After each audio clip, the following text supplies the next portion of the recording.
Hello students. मैं दिनेश शर्मा आज आपके लिए लेके आया हूँ इलेक्ट्रोमैग्नेटिक वेव्स के टॉप इम्पोर्टेंट ऑब्जेक्टिव्स।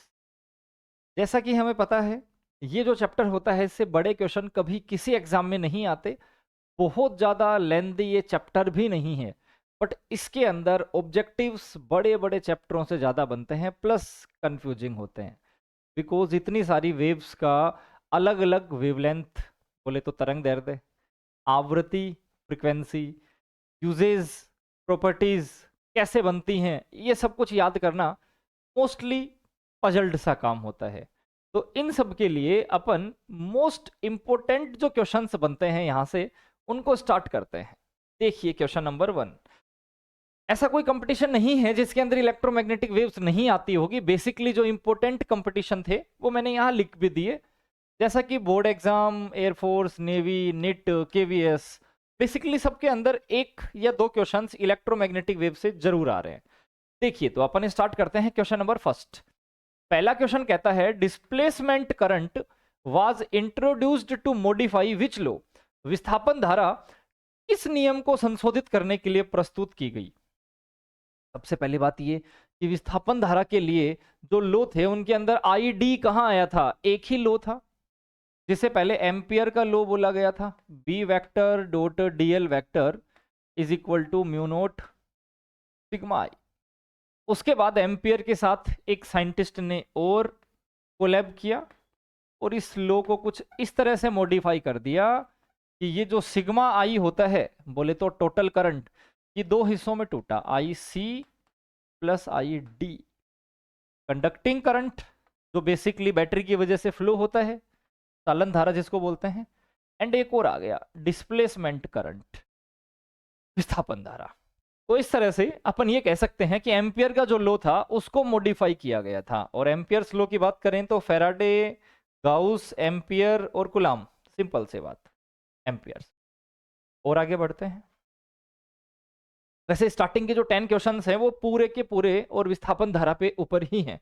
नेक्स्ट क्या कह रहा है ये कह रहा है कि the displacement current exist when. विस्थापन धारा तब उत्पन्न होती है जब, विस्थापन धारा कब होती है भाई, देखो सबसे पहले ये कह रहा है जब इलेक्ट्रिक फील्ड जो है वो कांस्टेंट हो। दूसरा ये कह रहा है जो मैग्नेटिक फील्ड है, चुंबकीय क्षेत्र, वो कांस्टेंट हो। तीसरा ये कह रहा है इलेक्ट्रिक फील्ड चेंज हो। और चौथा ये कह रहा है मैग्नेटिक फील्ड चेंज हो। अब देखो ये तो सबको पता है कि ये दोनों कांस्टेंट रहते हैं तो विस्थापन धारा को कोई लेना देना नहीं है, बट इन दोनों में से कौन चेंज हो कि विस्थापन धारा बने। तो इसके लिए जो डिस्प्लेसमेंट करंट का फॉर्मूला होता है, विस्थापन धारा का जो फॉर्मूला होता है उसको काम में लो। ये कुछ इस तरह से होता था, epsilon naught d phi upon d t. लेकिन फ्लक्स किसका चेंज किया जाए, इलेक्ट्रिक या मैग्नेटिक। तो मैग्नेटिक नहीं करना है हमें, मैंने सिर्फ बताया था आपको कि किसका चेंज किया जाए। साइड में लिख लेता हूं। हाँ, तो सिंपल सी बात थी, मैग्नेटिक का यहां कोई रोल नहीं होता था। एक्चुअल जो विस्थापन धारा का फॉर्मूला होता था वो ये होता है epsilon naught d phi upon d t, but B नहीं लगेगा, उसके नीचे ई लगेगा। ई का मतलब तो यही हुआ कि इलेक्ट्रिक फील्ड, बोले तो विद्युत क्षेत्र को चेंज करना पड़ता है। नेक्स्ट नेक्स्ट आया मेरे पास the mathematical expression for displacement current. Displacement current जो होती है विस्थापन धारा, उसका फॉर्मूला क्या होता है। इसका फॉर्मूला क्या होता था, I D is equal to, अभी भी बताया, epsilon naught d phi, B नहीं आएगा, ई आएगा, तो बिल्कुल epsilon naught d phi upon d t, बात खत्म। नेक्स्ट, विस्थापन धारा में क्या शामिल नहीं होता, डिस्प्लेसमेंट करंट में क्या इंक्लूड नहीं होता। पहला, आवेश का वास्तविक प्रवाह, भाई पहला ही नहीं होता, बाकियों का तो आगे बाद में देखते हैं अपन। ओरिजिनल करंट कभी नहीं होता, ओरिजिनल करंट अलग होता था, और अपने पास जो करंट होता है डिस्प्लेसमेंट, बोले तो विस्थापन, ये अलग होता है। तो इसका मतलब वास्तविक आवेश तो हो ही नहीं सकता। और देखते हैं, विद्युत क्षेत्र का टाइम के साथ चेंज होना, बिल्कुल इसके ऊपर तो ये डिपेंड करता है। और ये पूछ रहा है किस पे डिपेंड नहीं करता। दूसरा कह रहा है चुंबकीय क्षेत्र का निर्माण, सही बात है, जैसे ही विद्युत क्षेत्र चेंज होगा तो चुंबकीय क्षेत्र भी चेंज होगा और चुंबकीय क्षेत्र बनेगा भी, दोनों बातें सही हैं, इसका मतलब ये भी ठीक था। मैक्सवेल का संशोधन भी हुआ था, अभी क्वेश्चन नंबर फर्स्ट या सेकंड अपन ने यहीं से स्टार्ट किया था, तो बस एक ही सही है। हो सकता है एक से ज्यादा कोई पॉसिबिलिटी बनती तो देखना तो फिर भी चाहिए, हो सकता है इससे ज्यादा कोई ऐसा स्टेटमेंट हो जो ऑप्शन में पहले आने के लिए प्रायोरिटी में डाला जाए, तो इसलिए दोनों पढ़ लेने चाहिए। Next, the concept of displacement current explain the continuity of current in. विस्थापन धारा की संकल्पना धारा की निरंतरता किसमें समझाती है? अगर आपको ध्यान हो तो विस्थापन धारा कहाँ बनी थी? विस्थापन धारा, बैटरी ठीक से नहीं बनी, विस्थापन धारा यहां बनी थी, एक कैपेसिटर के अंदर। इसका मतलब अपने पास यहां आता था कैपेसिटर, और क्या क्या है, वायर, कोइल, कुंडली जिसको अपन सोलेनॉइड भी कह देते थे, और अपने पास लास्ट आता था बल्ब। ऐसा कुछ भी नहीं है, सिर्फ कैपेसिटर के अंदर ही होता था इस तरह से। ऐसा यूनिट क्या होती है डिस्प्लेसमेंट करंट की? विस्थापन धारा का मात्रक। मात्रक तो चाहे धारा कोई सी भी हो, उसका क्या आएगा? एम्पियर ही आएगा। नेक्स्ट क्वेश्चन आता है अपने पास, विस्थापन धारा के बारे में कौन सा कथन सही है? डिस्प्लेसमेंट करंट जो है उसके बारे में कौन सा कथन सही है? पहला कह रहा है कि ये कब बनेगा? ड्यू टू इलेक्ट्रॉन फ्लो, जब इलेक्ट्रॉन प्रवाहित होंगे तब विस्थापन धारा बनेगी। थोड़ी देर पहले मैंने बताया था इलेक्ट्रॉनों का और चार्जेस आवेश का कोई काम नहीं होता। दूसरा कह रहा है ये एग्जिस्ट ओनली इन कंडक्टर, सिर्फ कंडक्टर चालकों में ही एग्जिस्ट करती है, ऐसा तो कुछ नहीं होता। थर्ड ये कह रहा है चुंबकीय क्षेत्र उत्पन्न करती है, प्रोड्यूस मैग्नेटिक फील्ड। और चौथा ये कह रहा है कि आवेश संरक्षण का उल्लंघन करती है, इट वोलेट चार्ज कंजर्वेशन। देखो यहां से दो क्वेश्चंस बन गए। एक्चुअल बात तो ये है कि मेरा भी यही ध्यान जा रहा था, बट इसको जब पूरा पढ़ा तो समझ में आया कि ये क्वेश्चन गलत करवाने का तरीका है, ना कि सही करवाने का। जो डिस्प्लेसमेंट करंट होता है, विस्थापन धारा जो होती है, इसके अंदर चार्ज कंजर्व रहते हैं। इसका मतलब इसका आवेश संरक्षित रहता है। ये कह रहा है उल्लंघन करता है, इसका मतलब नहीं रहता, इसलिए गलत हो गया। अगर ये संरक्षण बोलता ना तो मैं चुंबकीय क्षेत्र उत्पन्न करता है इसको बाद में ले जाता, पहले इस पे जाता। बट क्योंकि दोनों ऑप्शन नहीं है तो सिंपल सी बात है, करंट जो है वो क्या कर रहा था? ये करंट कर रहा था इलेक्ट्रिक फील्ड को चेंज। इलेक्ट्रिक फील्ड चेंज हो रहा है तो फिर मैग्नेटिक फील्ड तो बनेगा, तो उसका मतलब यही आएगा यहाँ पे। नेक्स्ट, चार्ज हो रहे संधारित्र में विस्थापन धारा अधिकतम कब होगी? सोच के देखो, ये एक बैटरी है, ये बैटरी के बीचों बीच मैंने एक कैपेसिटर लगा दिया। सबसे पहली बात तो ये कि अगर मैं यहां पे ये वाली बैटरी लगाता, ये वाली, तो थोड़ा ज्यादा समझ में आता मेरे को। क्यों? इसके अंदर क्या हुआ होगा, स्टार्टिंग में जब इसके अंदर करंट चार्जेस मानो शुरू में 0 कूलाम थे, तब कुछ नहीं था इसके अंदर करंट। फिर मैंने कहा इसके अंदर 1 कूलाम आए तो इसमें थोड़ा सा करंट बना, 2 कूलाम आए थोड़ा और बना, 3 कूलाम आए थोड़ा और बना। इसका मतलब जैसे जैसे आवेश चेंज हुए, जैसे जैसे विद्युत क्षेत्र इलेक्ट्रिक फील्ड चेंज हुआ, वैसे वैसे मेरे पास क्या हुआ, यहाँ पे विस्थापन धारा बनी। सपोज करो कोई मेरे को ये कह दे कि इसको सर फुल चार्ज कर दिया 10 कूलाम, अब तो लगातार विस्थापन धारा रहेगी? नहीं रहेगी।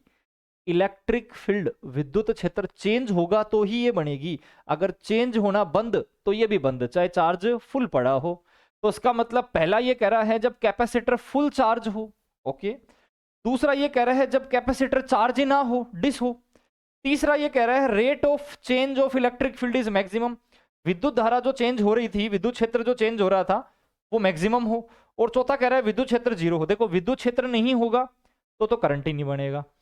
अगर ये फुल चार्ज हो गई या फुल डिस हो गई तो भी आवेश आने इसमें बंद हो जाएंगे, चार्ज आने बंद हो जाएंगे। इसका मतलब ऑप्शन एक ही बचा कि इलेक्ट्रिक फील्ड जो है उसमें चेंज होना मैक्सिमम हो। इलेक्ट्रिक फील्ड जब सबसे ज्यादा चेंज होगा तो एक करंट बनेगा, उसी को कहते थे विस्थापन धारा, डिस्प्लेसमेंट करंट, वो भी सबसे ज्यादा बनेगा। सिंपल सी बात। Next, Maxwell added displacement current to satisfy. ये वही क्वेश्चन वापस आ गया कि मैक्सवेल ने विस्थापन धारा किस सिद्धांत के लिए जोड़ा? पहला, ऊर्जा संरक्षण, एनर्जी कंजर्वेशन, आवेश संरक्षण, चार्ज कंजर्वेशन, मोमेंटम कंजर्वेशन, संवेग संरक्षण, और ओम्स लो। थोड़ी देर पहले बात चल चुकी इसकी कि चार्ज हमेशा क्या रहते हैं? कंजर्व रहते हैं। और ये विस्थापन धारा का आया लास्ट क्वेश्चन, इसके बाद आपको कहीं कोई क्वेश्चन परेशान नहीं करेगा। विस्थापन धारा किसके अस्तित्व के लिए आवश्यक है? विस्थापन धारा किसके लिए जरूरी है? डीसी के लिए? नहीं, डीसी का तो कोई सेंस ही नहीं है। स्थिर विद्युत क्षेत्र के लिए? नहीं।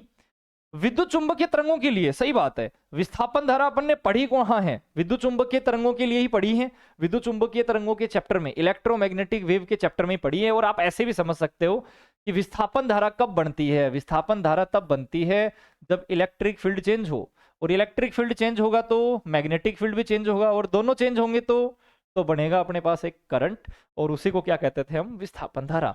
अच्छा, इसका मतलब अगर मैं यहां तक का कंक्लूजन निकालूं तो आप विस्थापन धारा के बारे में क्या क्या जान गए। हम विस्थापन धारा के बारे में बेसिकली ये 4 से 5 बातें जान चुके। सबसे पहले विस्थापन धारा जो थी वो क्यों बनती है, तो सीधी सी बात है, जो विद्युत क्षेत्र था, इलेक्ट्रिक फील्ड, उसमें हमने किया चेंज, उसकी वजह से बनी। कहां बनी, कैपेसिटर में बनी। क्या कंजर्व रहता है, कंजर्व बोले तो संरक्षित रहता है, तो विस्थापन धारा में संरक्षित रहता है चार्ज। कौन से नियम को मॉडिफाई करके बनी, एम्पियर का जो नियम था, एम्पियर्स जो लॉ था, उसको मॉडिफाई किया, इसलिए बनी। और मॉडिफाई किसने किया था, मैक्सवेल ने किया था। फॉर्मूला क्या होता है, epsilon naught d phi upon d t. और यहां सबसे ज्यादा कंफ्यूजन क्रिएट होता है कि फ्लक्स में जो चेंज हुआ वो विद्युत का था या चुंबक का था, तो हमेशा ध्यान रखना वो इलेक्ट्रिक बोले तो विद्युत का था। ये आया अपने पास विस्थापन धारा, बस यही क्वेश्चन है विस्थापन धारा के। अब आते हैं नेक्स्ट, विद्युत चुंबकीय तरंगे, इलेक्ट्रोमैग्नेटिक वेव्स। ये स्टार्ट करने से पहले मैं आपको एक बार फिर से याद दिला दूं कि इलेक्ट्रोमैग्नेटिक वेव्स होती कितनी थी, और जो भी होती थी उनका सीरियल वाइज वेवलेंथ और फ्रीक्वेंसी, उनको तरीके से जब अपन ने एडजस्ट किया तो तरंग दैर्ध्य और आवृत्ति कितनी होती थी। देखो तो बेसिकली विद्युत चुंबकीय तरंगों को EMW बोले तो इलेक्ट्रोमैग्नेटिक वेव भी बोलते हैं। शॉर्टकट में हिंदी इंग्लिश दोनों मीडियम में EMW लिखा आ जाता है। अच्छा, विद्युत चुंबकीय तरंगे कितने टाइप की होती हैं, तो विद्युत चुंबकीय तरंगे जो होती हैं वो 7 टाइप्स की होती हैं। याद कैसे करें, वैसे मैंने इसका एक थ्योरी का अलग से बना रखा है वन शॉट, फिर भी वापस बता देता हूं। एक छोटी सी ट्रिक होती थी, गा जरा उल्टा वुल्टा इन माई रेडियो। अच्छा, एक बात और, मैं इसी वीडियो के बीच में एक ट्रिक बताऊंगा जिससे आप वेवलेंथ और फ्रीक्वेंसी होती कितनी है उस रेंज को भी याद कर पाओगे। तो थोड़ा इसको तरीके से देखते रहना और लास्ट तक बने रहना। देखो तो सबसे पहले हमें क्या कह रहा है ये, सबसे पहले कि वेव्स होती कितनी है, तो गा से क्या बना था, गामा। जरा का मतलब एक्स रे, एक्स किरणें। उल्टा ULT क्या आता है, अल्ट्रा वोलेट। वुल्टा विजिबल दृश्य। इंफ्रारेड, इंफ्रारेड बोले तो रेड बोले तो लाल रक्त, तो इसका मतलब ये अवरक्त तरंगे हैं। माई का मतलब माइक्रो, और रेडियो तो अलग से लिखा मिल ही रहा है अपने को। बेसिकली इन्हीं ऑब्जेक्टिव में 3-4 जगह इस तरह का क्वेश्चन मिल जाएगा कि इनमें से सबसे कम वेवलेंथ या सबसे कम तरंग दैर्ध्य किसकी होती है, सबसे ज्यादा किसकी होती है, सबसे कम आवृत्ति किसकी होती है, सबसे ज्यादा किसकी होती है, सबसे कम एनर्जी ऊर्जा किसकी होती है, सबसे ज्यादा किसकी होती है। और हो सकता है 2-3 जो ऑप्शन हो उनमें से अपने को ढूंढना पड़ जाए, जरूरी नहीं है सबसे कम इसी की होती है। पता चला ऑप्शन ही मेरे को ये 4 मिले थे, तो फिर बताओ कौन से की होगी। तो इन सब में तो जो लेमडा है वेवलेंथ वो सबसे कम एक्स का ही है, होगा गामा का, लेकिन गामा तो ऑप्शन में नहीं है ना, तो इसका मतलब ये सातों याद होनी चाहिए लाइन से। गा जरा उल्टा वुल्टा इन माई रेडियो, गामा जरा एक्सरे, उल्टा अल्ट्रावायलेट, वुल्टा विजिबल, इन इंफ्रारेड, माई माइक्रो, और रेडियो है ही। अब आते हैं अपने क्वेश्चंस पे। सबसे पहले आता है क्वेश्चन नंबर 1, निम्न में से किस इलेक्ट्रोमैग्नेटिक वेव की वेवलेंथ सबसे ज्यादा होती है, तरंग दैर्ध्य बोले तो वेवलेंथ सबसे ज्यादा किसकी होती है बताइए। गाजरा उल्टा उल्टा इन माई रेडियो, इसका मतलब सबसे ज्यादा तो होती है रेडियो की। और सबसे कम किसकी होती है, तो सबसे कम अगर कल को पूछ ले तो सबसे कम होती है गामा की। और फिलहाल हमसे पूछ रखा है सबसे ज्यादा। हाँ, आवृत्ति फ्रीक्वेंसी के ऐसे सेम क्वेश्चंस थे बट मैंने हटा दिए उनको। क्यों हटा दिए, क्योंकि हो तो गया ना, सबसे ज्यादा किसकी होती है, गामा की। और आवृत्ति फ्रीक्वेंसी सबसे कम किसकी होती है, तो सबसे कम होती है जिसका लैम्डा सबसे ज्यादा था, बोले तो रेडियो के लिए। क्यों, क्योंकि nu is equal to c upon lambda. इसका मतलब जिसका तरंग दैर्ध्य सबसे ज्यादा, उसकी आवृत्ति सबसे कम। सिंपल। और आगे बढ़ते हैं। नेक्स्ट क्वेश्चन आता है, निर्वात में विद्युत चुंबकीय तरंगों का वेग कितना होता है। देखो इलेक्ट्रोमैग्नेटिक वेव्स जो होती हैं वो कितनी स्पीड से दौड़ती हैं, तो वैक्यूम में वो दौड़ती हैं सी। सी बोले तो स्पीड ऑफ लाइट कितनी, 3 × 10⁸ मीटर पर सेकंड। इसका मतलब ये अपने प्रकाश बोले तो लाइट के इक्वल दौड़ती हैं।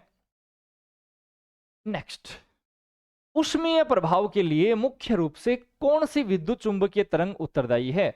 उष्मीय प्रभाव का मतलब क्या होता है, उष्मीय प्रभाव का मतलब गर्म होना। गर्म कैसे होगी, सिंपल सी बात थी, ये देखो रेड होना। इसका मतलब उष्मीय प्रभाव जो था उसके लिए चाहिए मुझे इंफ्रारेड वेव्स। अच्छा, रेड लाल, मोस्टली हीटर वगैरह जो होते हैं वो रेड ही होते हैं, गर्म हो जाते हैं तो। नेक्स्ट, रडार प्रणाली में कौन से काम में लेते हैं। देखो ये बहुत मोस्ट इंपोर्टेंट है, ये 5-6 क्वेश्चन हैं एक जैसे ही। मोबाइल में कौन सी यूज में आती है, ब्लूटूथ में कौन सी यूज में आती है, रडार सिग्नल में कौन सी आती है, और एक ये जो आता है ना सिग्नल भेजने में कौन सी आती है एक जगह से दूसरी जगह। तो देखो सबसे पहले बात आती है रडार में कौन सी आती है, तो रडार में तो आती है माइक्रो। ठीक है, रेडियो ऑप्शन भी है, ये ध्यान रखना। रेडियो का मतलब भी तो सर यही होता है, नहीं नहीं, रडार का मतलब वो वाले सिग्नल जिनको हम आसानी से कैच नहीं कर पाते। रेडियो में तो फ्रीक्वेंसी चेंज करते रहो, बहुत सारे गाने अलग अलग फ्रीक्वेंसी पे मिलते हैं, बहुत सारे चैनल हैं। इसका मतलब रडार सिस्टम जो होता है वो माइक्रोवेव्स पे चलता है। और जस्ट अगला अगर अपन देखें कि टीवी का प्रसारण कौन से पे चलता है, तो टीवी का प्रसारण चलता है रेडियो वेव्स पे। ये थोड़ा सा आप याद रखोगे। और इसके अलावा मैंने आपको दो और बोले, क्या क्या बताया मैंने आपको, एक तो मैंने आपको ब्लूटूथ बोला था, ब्लूटूथ भी उसी पे चलेगा, कौन से वाले पे, जो रेडियो के अलावा बच गया, मतलब माइक्रो के ऊपर। हाँ, which electromagnetic wave has maximum penetration power. सबसे ज्यादा जो विभेदन क्षमता है, आर पार जाने वाली क्षमता, वो किसकी होती है, तो सबसे ज्यादा होती है गामा वेव्स की। और ह्यूमन के लिए जो सबसे डेंजरस है वो भी यही है, ये हमारी स्किन को झुलसा देती है, जला देती है। तो मैक्सिमम पेनेट्रेशन जो पावर होती है, सबसे ज्यादा भेदने की क्षमता, वो किसकी होती है, गामा की होती है। नेक्स्ट, विस्थापन धारा की संकल्पना किसने की। देखो डिस्प्लेसमेंट करंट जो है उसका कंसेप्ट किसने दिया। एक्चुअल में अपने पास यहां पे दो आते हैं, एक तो आता है इलेक्ट्रोमैग्नेटिक वेव्स जो थी, बोले तो इसके साथ ही डिस्प्लेसमेंट करंट आता था।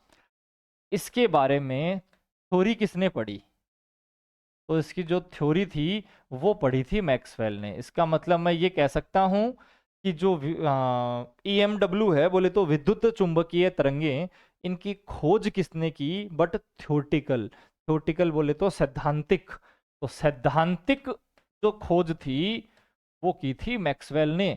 और जब मैक्सवेल स्टार्टिंग में आ ही चुका था, तो फिर मैं हर्ट्ज पे तो जा ही नहीं पाऊंगा ना, कंसेप्ट कंसेप्ट ही पूछ रहे।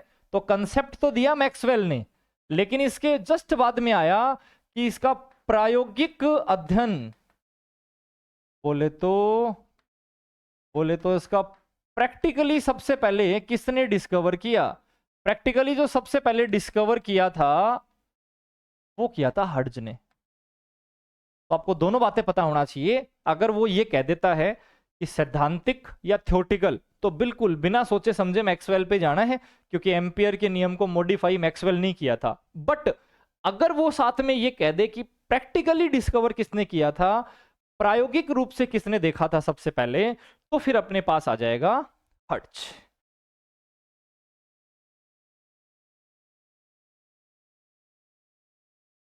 पानी पी लेता हूं एक बार, उसके बाद आगे बढ़ते हैं। आप एक सेकंड का वेट करो।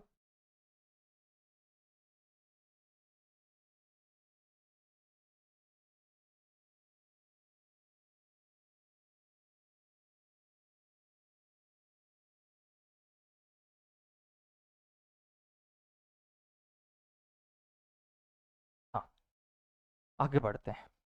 नेक्स्ट क्या आता है, the frequency of visible light increase from, देखो वेवलेंथ नहीं पूछ रहा ये पूछ रहा है अपने से फ्रीक्वेंसी। पहले वेवलेंथ की बात करते हैं। अपने को पता है विजिबल जो लाइट होती है बोले तो दृश्य प्रकाश, उसका तरंग दैर्ध्य क्या होता है? तो उसका तरंग दैर्ध्य होता है 4000 एंगस्ट्रम से 7000 एंगस्ट्रम। ठीक है, तो उसका मतलब मैं ये कह सकता हूं कि अगर आप विजिबल लाइट को लिखोगे विबग्योर, तो लैम्डा जो था वो सबसे कम होगा किसके लिए? वी के लिए, वॉयलेट, और सबसे ज्यादा होगा किसके लिए? रेड के लिए। लेकिन ये क्या पूछ रहा है? ये पूछ रहा है फ्रीक्वेंसी, आवृत्ति, और आवृत्ति इसका जस्ट उल्टा होता है। तो जो सबसे कम होता था वेवलेंथ, उसकी आवृत्ति क्या होगी? सबसे ज्यादा। तो उसका मतलब दृश्य प्रकाश में आवृत्ति सबसे ज्यादा कब होगी? जब वॉयलेट की तरफ आओगे। तो वॉयलेट की तरफ किधर से आओगे? रेड से आओगे, रेड से वॉयलेट, सिंपल। वॉयलेट से रेड आ जाता अगर ये आवृत्ति फ्रीक्वेंसी नहीं पूछ के मेरे से क्या पूछता? ये पूछता वेवलेंथ। वेवलेंथ बोले तो तरंग दैर्ध्य है। नेक्स्ट, निम्न में से कौन विद्युत चुंबकीय तरंग नहीं है? बहुत बढ़िया क्वेश्चन है। बेसिकली इस तरह के क्वेश्चंस वो बहुत बार देते हैं क्योंकि उनको पता है बच्चों को कंफ्यूज करना है, और सारे क्वेश्चंस हार्ड नहीं आते, आरएएस के एग्जाम में ही नहीं आते।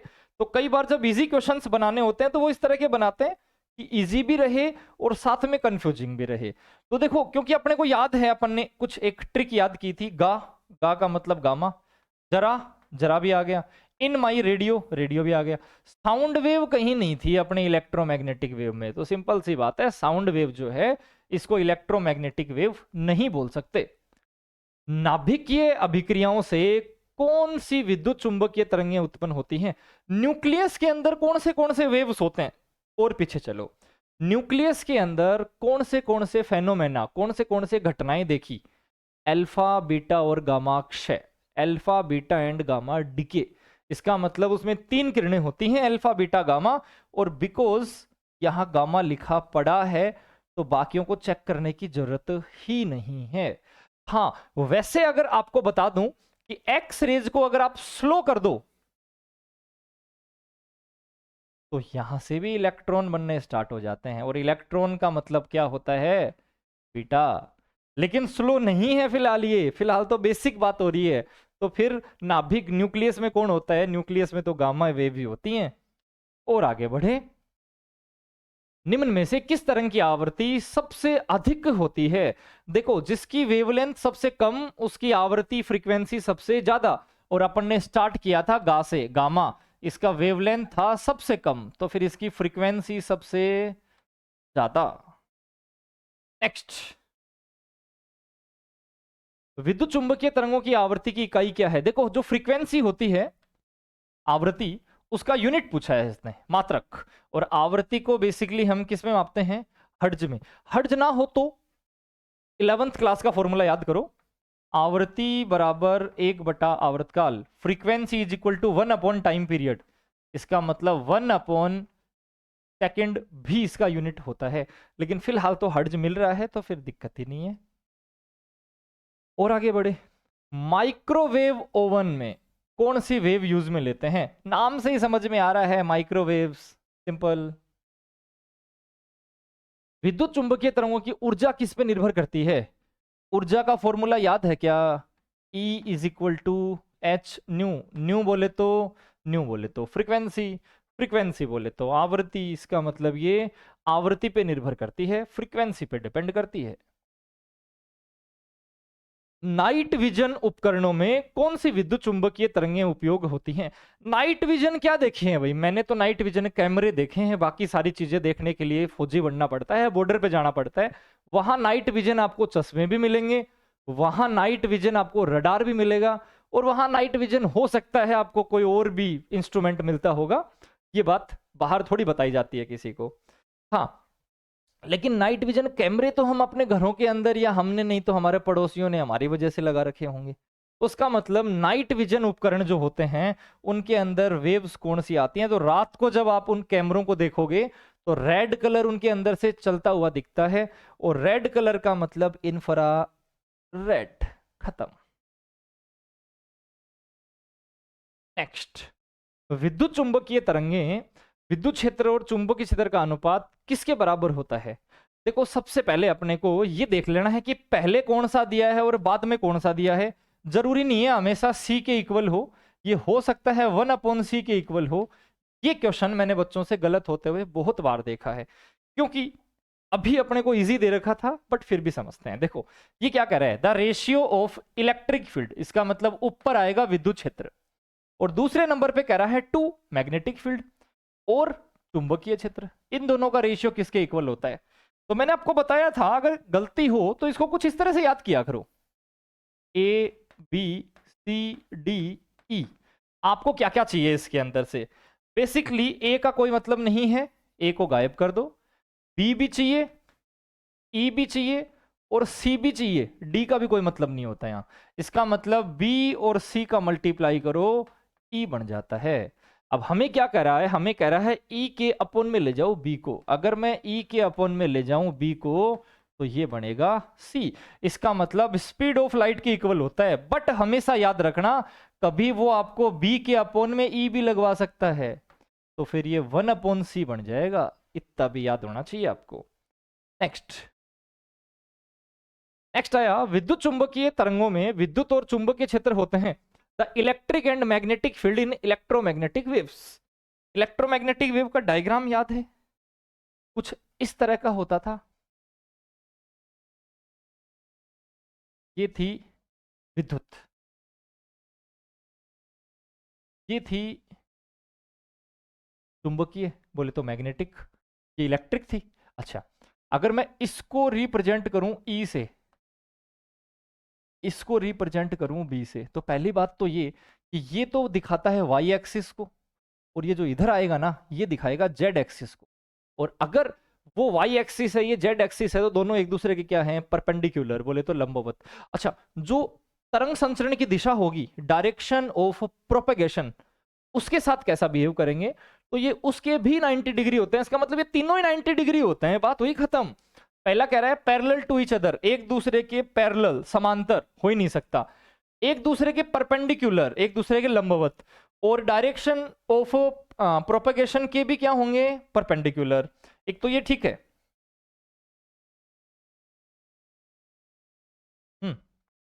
एक तो ये ठीक है। Along the direction of propagation नहीं, डायरेक्शन ऑफ प्रोपेगेशन के अलोंग नहीं होते।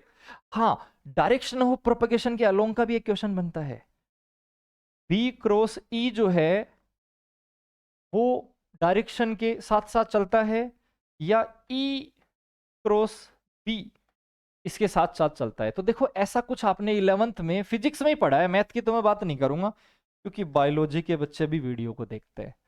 ये आई कैप, ये जे कैप और ये के कैप, अगर आप इधर चलोगे आई को जे से मल्टीप्लाई करोगे तो के बनेगा, जे को के से करोगे तो आई बनेगा, J cap cross K cap is equal to I cap.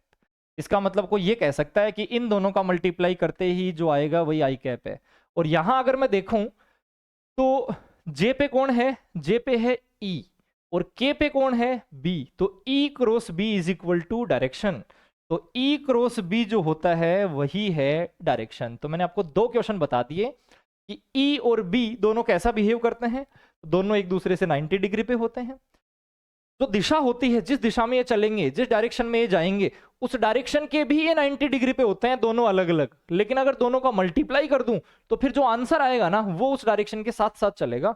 तो मैं ये कह सकता हूं कि जो डायरेक्शन ऑफ प्रोपेगेशन होता है, बोले तो तरंग संचरण की दिशा, वो ई क्रॉस बी के क्या होती है, पैरेलल होती है, समांतर होती है, 90 डिग्री पे नहीं होती। ये पर्सनली याद रखना है आपको। नेक्स्ट, ओजोन परत जो है उसके द्वारा विद्युत चुंबकीय तरंगें अवशोषित की जाती हैं। ओजोन वेव लेयर जो होती है वो कौन से वेव्स को रोकने के लिए बनती थी, तो देखो अल्ट्रावायलेट जो रेज होती, सिंपल सी बात है, ओजोन लेयर कब बनती थी, ओजोन लेयर कब बनी हुई है, ओजोन लेयर वो है जिसको डैमेज कर रहा है कौन, सन। सन बोले तो अपना सूरज, और सूरज से आने वाली जो रेज होती हैं उनको अल्ट्रावायलेट यूवी रेज बोलते हैं। एक्सरे का स्रोत, थोड़ी देर पहले बात आई थी कि अपने पास नाभिक में इनमें से कौन सा होता है, तो मैंने कहा था गामा होता है, और एक्सरे जो होते हैं उनको अगर और आगे लेके जाओगे तो वो भी बीटा बनेंगे, लेकिन कब बनेंगे? ये देखो, फास्ट चल रहे हों जब इलेक्ट्रॉन, और मैं उनको क्या कर दूं, डी एसेलरेशन बोले तो मैं उनको कर दूं मंद। अगर मैं उनको स्लो कर दूं, किनको, दौड़ते हुए इलेक्ट्रॉन्स को, तो क्या बनेगा, एक्सरे बनेगी। बात खत्म, बाकी पढ़ने की जरूरत ही नहीं है यहां पे। क्रिस्टल स्ट्रक्चर के बारे में कौन सी तरंग बताती है? क्रिस्टल को आप ऐसे याद रखो, हमारी जो बॉडी है वो भी एक तरह से क्रिस्टल ही है, इसमें बहुत सारी हड्डियां हैं, और कभी कभी हड्डियां टूट भी जाती हैं, है ना, मार पिटाई से, एक्सीडेंट से, या किसी और लॉजिक से। तो सिंपल सी बात थी, सबसे पहले हम कहाँ दौड़ते हैं, एक्सरे करवाने के लिए, कितनी हड्डियां टूटी। तो क्रिस्टल स्ट्रक्चर के बारे में पढ़ने के लिए आपको एक्सरेज की जरूरत पड़ेगी। नेक्स्ट, हीट लैंप, वापस वही बात आ गई। हीट लैंप कौन से विद्युत चुंबकीय उत्पन्न करते हैं? अगर किसी भी लैंप को आप गर्म करोगे तो वो इंफ्रारेड बनाएगा। हीट ना लिखा रहे, सिर्फ लाइट हो, ट्यूबलाइट हो, तो वो कौन सी को करेगी, वो करेगी अपने पास विजिबल लाइट को, है ना। बट अभी ये नहीं है, अभी तो इंफ्रारेड ही है, क्योंकि हीट कर रहा है, वो गर्म कर रहा है। विद्युत चुंबकीय तरंगों का प्रायोगिक सत्यापन किसने किया? ये आ गया, एक्सपेरिमेंटल स्टडी किसने की? तो एक्सपेरिमेंटल किया था हर्ट्ज ने। प्रकाश विद्युत प्रभाव के लिए कौन सी तरंग उत्तरदायी होती है? प्रकाश विद्युत प्रभाव के लिए कौन सी तरंग उत्तरदायी होती है भाई? प्रकाश विद्युत प्रभाव कहां पढ़ा था अपन ने? बिल्कुल कुछ इस तरह से पढ़ा था, बेसिकली ये डायग्राम सबको याद होगा। कैथोड से लेके एनोड तक कुछ इस तरह से था, और इसके ऊपर कुछ लाइट गिरी थी, और उस लाइट के ऊपर लिखा था अपन ने यूवी रे, बोले तो पराबैंगनी तरंगे, किरणें, विकिरणें। तो उसका मतलब ये पराबैंगनी है, पराबैंगनी बोले तो अल्ट्रावायलेट, अल्ट्रावायलेट बोले तो पी। ज्यादा टाइम स्पेंड नहीं हो रहा है यहाँ पे, बस आपको थोड़ा सा प्रैक्टिस करनी है इनके बारे में। और देखो 1 मिनट का एवरेज चल रहा है, बढ़िया चल रहा है। बाकी मैंने देख रखे हैं यूट्यूब पे, 2-2 घंटों में 50 क्वेश्चन करवा रहे हैं वो। कैंसर के उपचार में कौन सी विद्युत चुंबकीय तरंगें उपयोग में ली जाती हैं? कैंसर के उपचार के अंदर जो चाहिए वो चाहिए गामा। और आगे देखते हैं, विद्युत चुंबकीय तरंगें निर्वात में चल सकती हैं, क्यों? सिंपल सी बात है, निर्वात, इलेक्ट्रोमैग्नेटिक वेव्स वैक्यूम में चल सकती हैं, क्यों? क्योंकि उनको मीडियम नहीं चाहिए, they do not require medium. अगर मीडियम नहीं चाहिए तो निर्वात में चलेंगे आराम से, क्या दिक्कत आ रही है? बाकी बाकी ऐसा कुछ नहीं है, आगे की ओर पढ़ना चाहो तो। दे हैव या दे आर लॉन्गिट्यूडनल, नहीं, वो ट्रांसवर्स होती हैं। ट्रांसवर्स बोले तो वो अनुप्रस्थ होती हैं। दे हैव मास, मास के बारे में यहाँ कुछ नहीं पढ़ा गया। दे हैव चार्ज, नहीं, इनके ऊपर कोई चार्ज, इनके ऊपर कोई आवेश नहीं होता, इसीलिए ये विद्युत और चुंबकीय दोनों ही क्षेत्रों से प्रभावित नहीं होती। तो सिंपल एक ही ऑप्शन सही आ रहा है यहाँ पे। विद्युत चुंबकीय तरंगें अनुप्रस्थ प्रकृति होती है। देखो 2 मिनट पहले ही मैंने बोला है कि इनके अंदर लॉन्गिट्यूडनल, ट्रांसवर्स, सॉरी लॉन्गिट्यूडनल नहीं होती, ट्रांसवर्स, अनुप्रस्थ होती हैं। और यही बात वापस आ गई है, the electromagnetic wave are transverse because, क्यों होती हैं? ट्रांसवर्स का मतलब याद है क्या? ये परपेंडिकुलर प्रोपगेट करती हैं, ये 90 डिग्री बोले तो लंबवत गमन करती हैं। हाँ, और आगे बढ़ते हैं। लगभग 400 नैनोमीटर तरंग दैर्ध्य वाली तरंग कौन सी है? देखो मैंने कहा था जो विजिबल लाइट होती है, विजिबल बोले तो दृश्य प्रकाश, इसका वेवलेंथ कितना होता है? 4000 एंगस्ट्रम टू 7000 एंगस्ट्रम। क्योंकि इन्होंने एंगस्ट्रम नहीं लगाया, इन्होंने लगा दिया नैनोमीटर, मतलब -10 नहीं -9 लगाया है, तो 1 0 कम कर दो भाई, बन गए -9, है ना। तो सबसे पहले कौन आता था? सबसे पहले आती थी वोयलेट, और सबसे लास्ट में आती थी रेड। तो 4000 एंगस्ट्रम या 400 नैनोमीटर अगर अगला बोल दे तो है वोयलेट, और अगर 7000 की बात कर दे तो है रेड। बात खत्म। नेक्स्ट, ब्लूटूथ में कौन सी तरंग उपयोग में ली जाती है? थोड़ी देर पहले ही मैंने बताई थी, माई या रेडियो माई, है ना। नेक्स्ट, कौन सी तरंगों में विवर्तन सबसे अधिक होता है? जिसका तरंग दैर्ध्य सबसे ज्यादा, उसका विवर्तन, उसका डिफ्रैक्शन भी सबसे ज्यादा। और वेवलेंथ सबसे ज्यादा किसकी होती थी? वेवलेंथ सबसे ज्यादा होती थी इन माई रेडियो। इसका मतलब रेडियो के लिए विवर्तन भी सबसे ज्यादा। मौसम का पूर्व अनुमान उपग्रहों में कौन सी तरंगे लगाती हैं? वही सेम, माइक्रो। हाँ, माइक्रो के साथ आपको एक ऑप्शन और मिल रहा है यहाँ पे, इंफ्रारेड, ये भी लगाती हैं। बादल जब होते हैं और उसके बाद में अगर आपको सिग्नल भेजने होते हैं ना, तो बेसिकली इंफ्रारेड भी काम में लेते हैं, ध्यान रखना है इसको।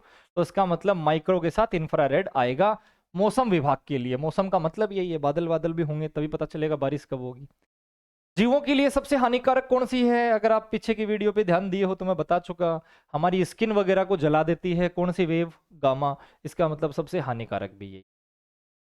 और आगे बढ़े, और आगे बढ़े तो अपने पास आया, बिना बर्तन के भोजन गर्म करने के लिए कौन सी तरंगें उपयोग होती हैं? ऐसी कौन सी वेव्स हैं जिनको बिना बर्तन के और अपन क्या कर सकते हैं? गर्म कर सकते हैं।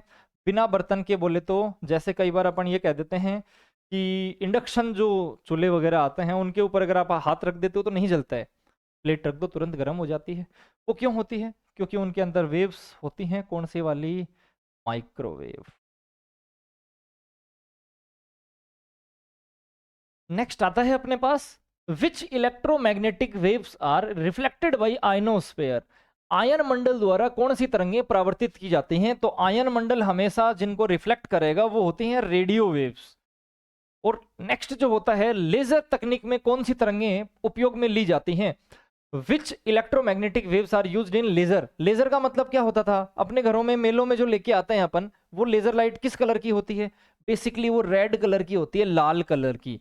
इसका मतलब उसके अंदर अवरक्त जो होती हैं, इन तरंगों को काम में लिया जाता है, इंफ्रारेड। और साथ साथ और अगर इसको आगे बढ़ाया जाए तो विजिबल, दृश्य प्रकाश को काम में लिया जाता है। नेक्स्ट है अपने पास, हड्डी जो होती हैं उनके फ्रैक्चर की जांच के लिए और कौन सी वेव्स चाहिए होती हैं? थोड़ी देर पहले भी बात आ गई थी, हड्डियां टूटेंगी तो एक्सरे ही करवाना पड़ता है। नेक्स्ट बढ़ते हैं, मैक्सवेल की समीकरण किन क्षेत्रों को एकीकृत करती है? Maxwell equation unify which field? Maxwell के अंदर कौन कौन होता था? एक तो होता था विद्युत क्षेत्र और एक होता था चुंबकीय, मतलब इलेक्ट्रिक एंड मैग्नेटिक।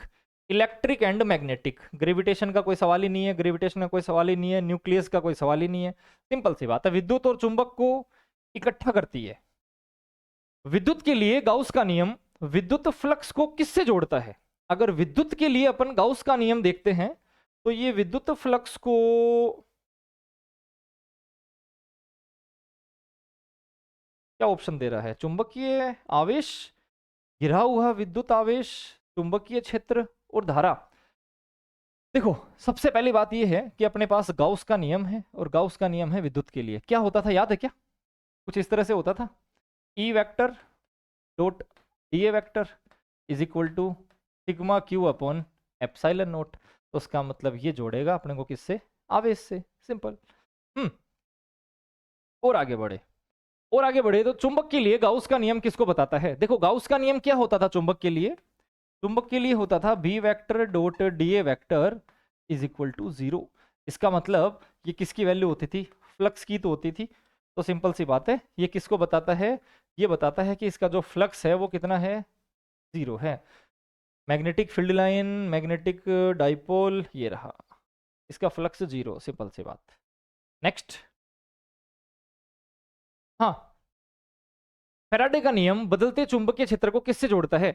अगर चुंबकीय क्षेत्र बदले तो क्या बनेगा? सबसे पहले ये कह रहा है विद्युत आवेश, इलेक्ट्रिक चार्ज, नहीं, विद्युत क्षेत्र, विस्थापन धारा और चुंबकीय फ्लक्स। देखो, क्योंकि चुंबकीय क्षेत्र बदल रहा है, तो अगर चुंबकीय क्षेत्र बदलेगा तो कौन बनेगा भाई? चुंबकीय क्षेत्र बदलेगा तो बनेगा विद्युत क्षेत्र, इलेक्ट्रिक फील्ड। और विद्युत क्षेत्र बदलेगा तो फिर दोनों बन सकते हैं, फील्ड भी बन सकता है और जो लास्ट ऑप्शन था ना डिस्प्लेसमेंट करंट, वो भी बन सकता है। Which Maxwell equation include displacement current? ये क्वेश्चन नंबर फर्स्ट का जैसा ही है सेम, कि मैक्सवेल का कौन सा समीकरण जो था, इक्वेशन जो थी, वो विस्थापन धारा, डिस्प्लेसमेंट करंट को इंक्लूड करता है? Gauss, Gauss, Faraday, ampere. Ampere का नियम करता है। और आगे बढ़े, विस्थापन धारा किससे संबंधित होती है? विस्थापन धारा किससे संबंधित होती थी? Study magnetic field. Magnetic field कैसा? स्टडी, बोले तो कांस्टेंट।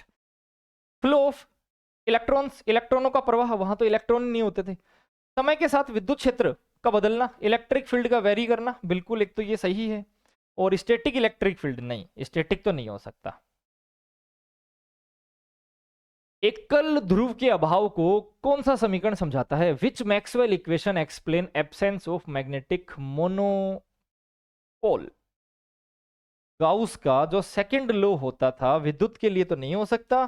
पहला तो विद्युत कह रहा है नहीं, फैराडे भी नहीं हो सकता, एम्पियर का भी नहीं हो सकता, ये रहा ये रहा ये मैग्नेटिज्म का लॉ, बात खत्म।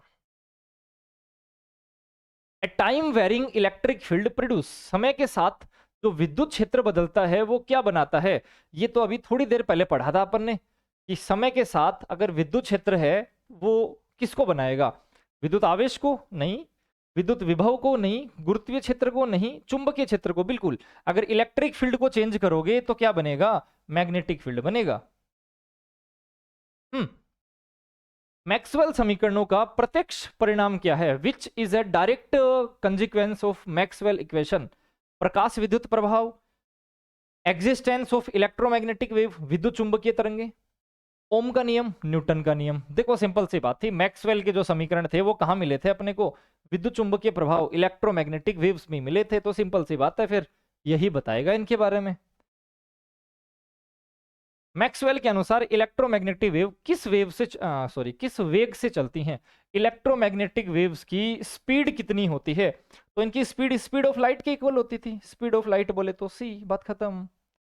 और फिर आते हैं अपने पास कुछ न्यूमेरिकल्स। देखो तो न्यूमेरिकल नंबर फर्स्ट, बस यहां से ये 3 से 4 न्यूमेरिकल हैं, इनको अच्छे से तैयार करो। इसके अलावा आपको किसी न्यूमेरिकल की जरूरत नहीं है।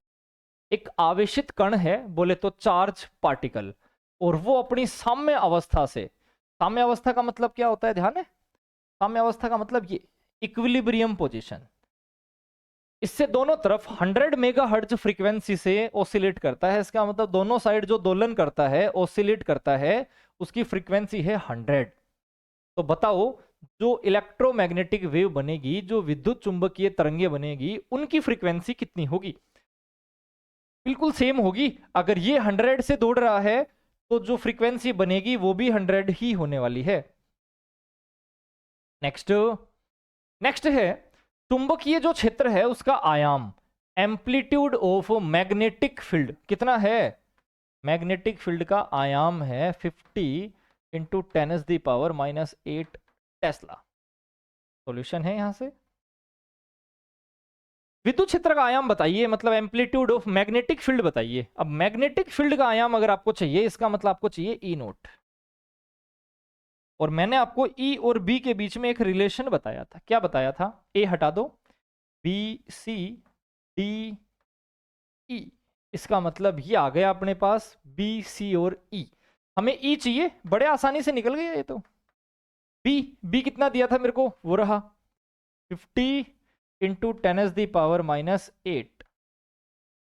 सी कितना होता है? सी होता है 3 इंटू 10⁻8। ये क्या 10⁻8 कट गए, तो उसका मतलब ये बचा 150। ये 150 ओनली, 150 ओनली। ठीक है, लास्ट क्वेश्चन। हमें कहा है कि एक विद्युत चुंबकीय तरंग है, इलेक्ट्रोमैग्नेटिक वेव है, और उसके लिए जो विद्युत क्षेत्र है उसका आयाम, इलेक्ट्रिक फील्ड जो है उसका एम्पलीट्यूड है 60, और उसकी जो आवृत्ति है, उसकी जो फ्रीक्वेंसी है वो है 5 इंटू 10⁻10 हर्ट्ज। सबसे पहले मुझे कहा कि चुंबकीय क्षेत्र का आयाम बताइए, लगभग वो का वो क्वेश्चन कि जो अपने पास मैग्नेटिक फील्ड है वो बताओ। ई नोट दे रखा था कितना? 60, और बी नोट हमसे पूछा। हमें तो पता ही था बी को सी से मल्टीप्लाई करो ई बन जाता है। बी चाहिए तो ई के अपॉन में लगा दो सी। ई कितना था? 60। सी कितना है? सी होता है 3 इंटू 10⁻8। सबसे पहले आप क्या काट सकते हो? मेरे हिसाब से तो 3 से इसको उड़ा देना चाहिए, ये बचे 20, और 20 के साथ में अगर 10 का पावर ऊपर लेके जाऊंगा -8, तो ये बनेगा 2 × 10 का पावर -7। यही आएगा किसकी वैल्यू, बी की वैल्यू। लेकिन बी नहीं है, बी नोट है, क्योंकि अगले ने देखो यहाँ लिखा है एम्पलीट्यूड, आयाम, तो ये बी नोट है। हो गया। उसके बाद बाकी देखते हैं। हमें कहा गया औसत, एवरेज इलेक्ट्रिक एनर्जी बोले तो विद्युत क्षेत्र, औसत चुंबकीय एनर्जी बोले तो मैग्नेटिक एनर्जी, और टोटल एनर्जी डेंसिटी के साथ। देखो, अगर आपको ये कहे कोई कि विद्युत जो ऊर्जा है उसका घनत्व कितना होता है, तो वो होता था ½ एप्सिलॉन नॉट E²। और कोई कहे चुंबकीय जो अपने पास घनत्व है उसका कितना होता था, तो वो होता था ½ E² को बी में चेंज किया था और म्यू नॉट आया था नीचे। लेकिन एवरेज नहीं आया अभी तक। अगर मैं इसका एवरेज निकालना चाहूं, और वो भी किसके साथ, एम्पलीट्यूड के साथ, तो एम्पलीट्यूड के साथ ये कुछ इस तरह से बनता था, आयाम के साथ। ई जो था वो चेंज हो गया था ई नोट में, तो फिर ये 1/2 नहीं बचे थे, 1/4 बचे थे। मैंने जो पहले वाला वन शॉट चैप्टर करवा रखा है उसमें अच्छे से बता रखा है, देख सकते हो आप जाके। इधर आते हैं, अगर बी ना दे के मेरे को बी नोट दे रखा हो अगले ने, तो 1/2 नहीं होता है, यहाँ पे होता है 1/4। म्यू नोट अपनी जगह है। इसका मतलब वैल्यूज दोनों बराबर होती थी, ये भी याद रखना। इसका मतलब जो सेकंड और थर्ड क्वेश्चन पूछ रहा है कि जो ई है बोले तो विद्युत क्षेत्र, उसका ऊर्जा घनत्व है, और जो बी है चुंबकीय क्षेत्र, उसका ऊर्जा घनत्व है, एनर्जी डेंसिटी, वो दोनों बराबर होंगे। कोई एक फाइंड आउट कर लो, दूसरी आ जाएगी। अब यहाँ पे अगर मैं देखूं तो ई की वैल्यू है 60 और बी की है कुछ इस तरह की, तो ई आसान पड़ेगा। तो मैं सबसे पहले इसको इधर ले जाता हूं और मैं इधर आ जाता हूं। देखो, तो मैं सबसे पहले क्या करता हूं, विद्युत क्षेत्र के लिए फाइंड आउट कर लेता हूं क्या, औसत ऊर्जा घनत्व, एवरेज एनर्जी डेंसिटी कितनी होती थी, ½ एप्सिलॉन नॉट, सॉरी एवरेज बोल रहा हूं ना मैं, 1/4 epsilon not E not square, 1/4। तो 1/4 एप्सिलॉन नॉट की वैल्यू पता है, एप्सिलॉन नॉट की वैल्यू होती थी 8.85 इंटू 10⁻⁻12, और ई नोट की वैल्यू हमें दी गई थी 60 का कर दो स्क्वायर। इसको सोल्व कर लेना, जो भी आंसर आते हैं वही क्या है इसका फाइनल आंसर। सपोज करो इसका आंसर कुछ भी आया, मैंने इसको एक बार x एज्यूम कर लिया, मल्टीप्लाई करना है जबरदस्ती का, क्यों टाइम बढ़ाया जाए। मल्टीप्लाई करो तो देखो यहाँ पे 8.8 में 2 का डिवाइड कर दो, 4 का डिवाइड कर दो, कितना बन जाएगा 2.2। 2.2 को 6 से कर देना, जितना भी बनता है आ गए आंसर बस। अच्छा, फिर आता है अपने पास यू बी एवरेज, इसका बार, तो ये भी कितना आएगा, मैं ये समझाना चाह रहा हूँ, इसीलिए मैंने वीडियो को आगे कंटिन्यू किया। अगर इसकी वैल्यू x आती है, मल्टीप्लाई कर लेना जो भी आती है, क्या इशू है, वो की वही वैल्यू इसकी आएगी।